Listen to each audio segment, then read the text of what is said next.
Good day to you all. Thank you for watching this video from Walkaround with Nariman. As you can see, I'm standing in front of two of our newest 2023 Honda CR-Vs. If you can guess which one is the hybrid one, which one is the touring one, and which one is the Canyon River Blue, I'll give you a prize.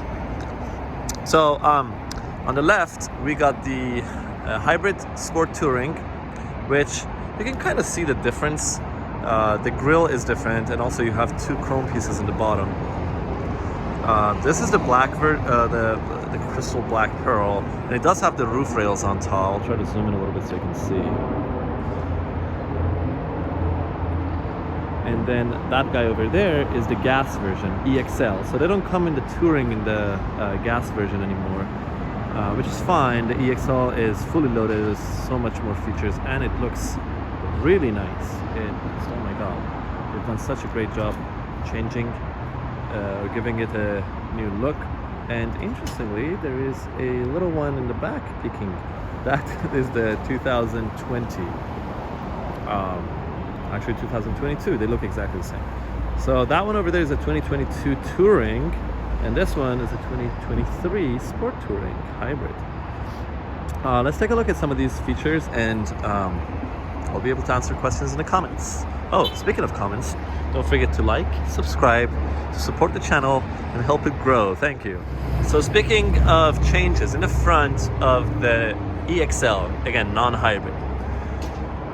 The lights, the full LED headlights with the daytime running lights. Underneath, you can see the parking sensors, the 4 sensors in the front, and obviously there's 4 in the back as well.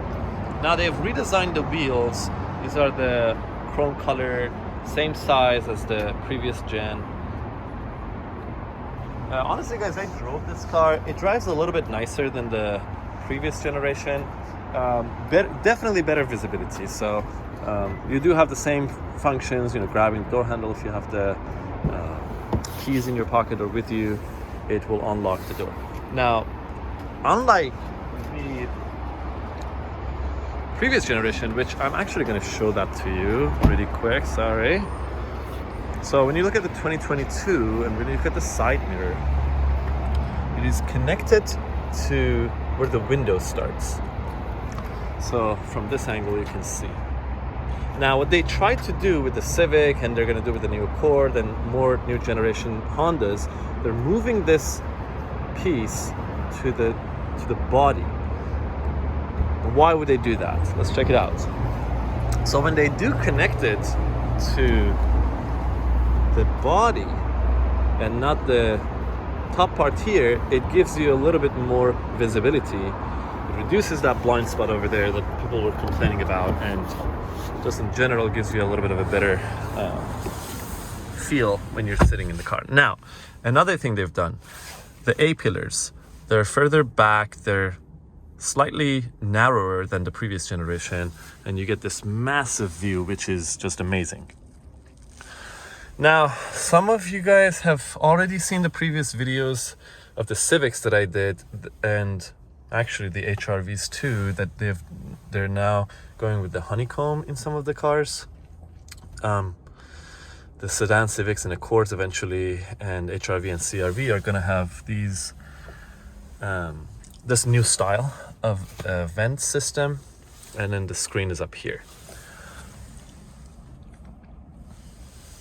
And again, new steering wheels on Honda look exactly like this for pretty much all the models. HR-V, Civic, the Accord is going to look like this, the Pilot is going to look like this, and now the CR-V looks like this.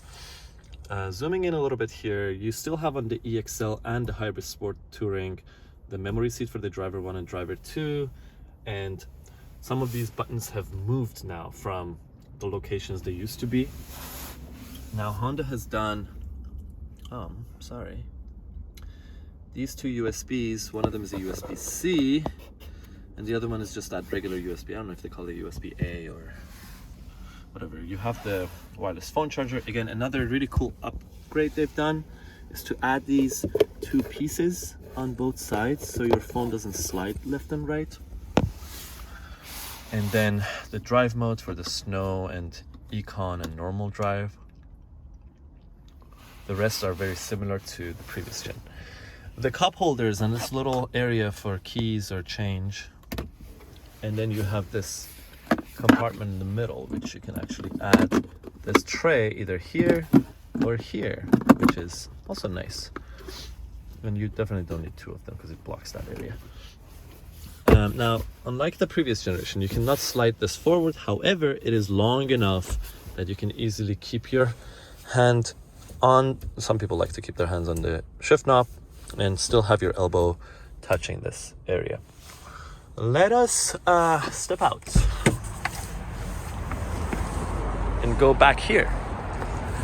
Now, one thing that they used to do in the Pilot and the Passport was the back row being a little more elevated than the front row. It's called the theatrical seating that Honda loves, and it's actually a really, really comfortable seating when you sit in the back of this car.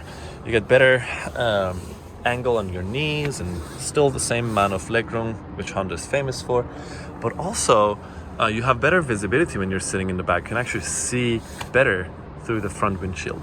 So that's another thing that they've done. And also another really cool upgrade that they didn't have is, different angles of the recline, which can go all the way back, which is pretty cool.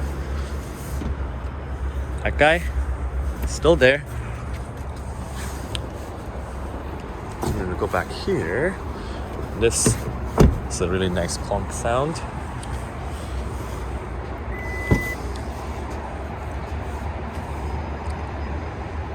Definitely wider. There's a silver one right here.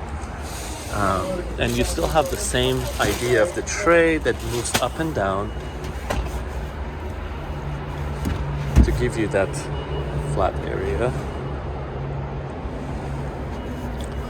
These two trays on this side. Now they've added this 12-volt power outlet. You can obviously add the cargo cover, and you can fold the seats down forward, which now you have to come actually to the middle row to move it forward. This is one side.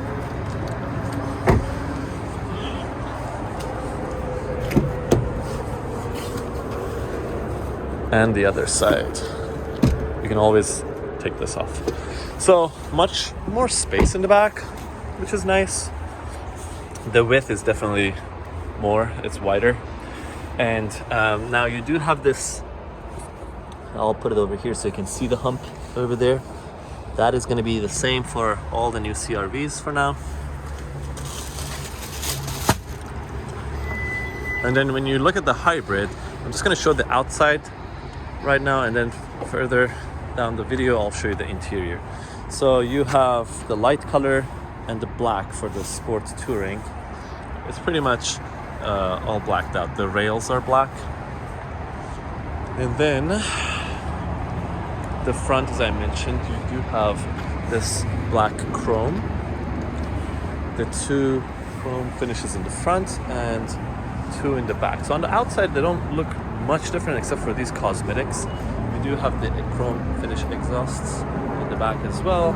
And you have the hybrid badge and sport touring badge. The other one will be just sport. All right. And then this version only has the hands-free access power liftgate. Okay, so I went inside and got the key for this one. So obviously, as you have guessed, the keys also look like the Civic and the HRV and all these new gen keys. You do have the hands-free access liftgate, but also, so as you can see, size hasn't changed over here, so that's pretty good. Go over here, I want to show you something. This guy. You're familiar with it, it looks a little different. Tire repair kit over here. The funnel. So I'll just leave this over here. Actually, you know what? Let me just put it back in. First I'm trying it.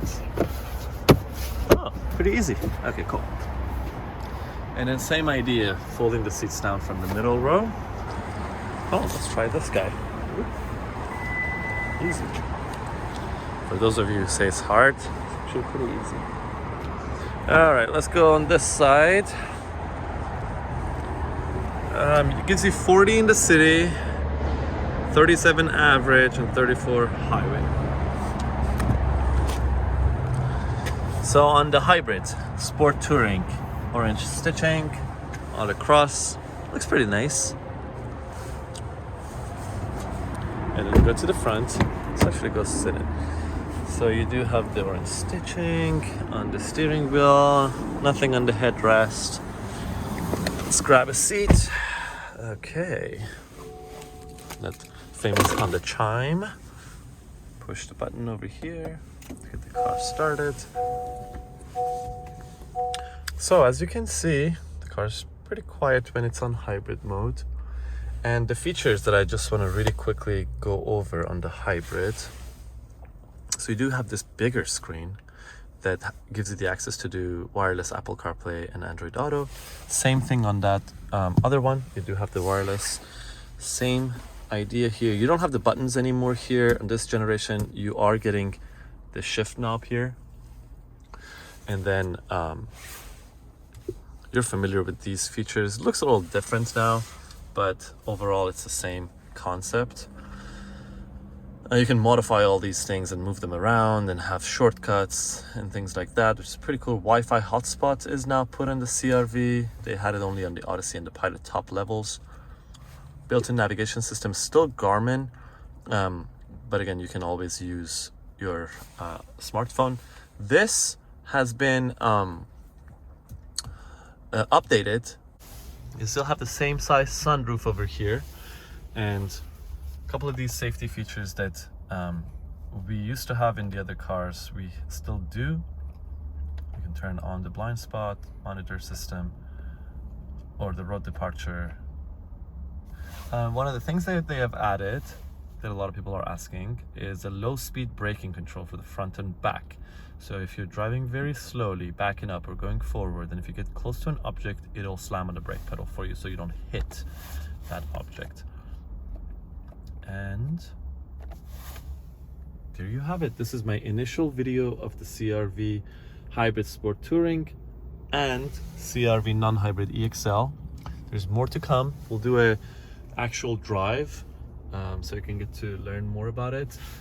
You know, there's a lot of little details that I'm missing, but you'll buy one and you can explore all of the features.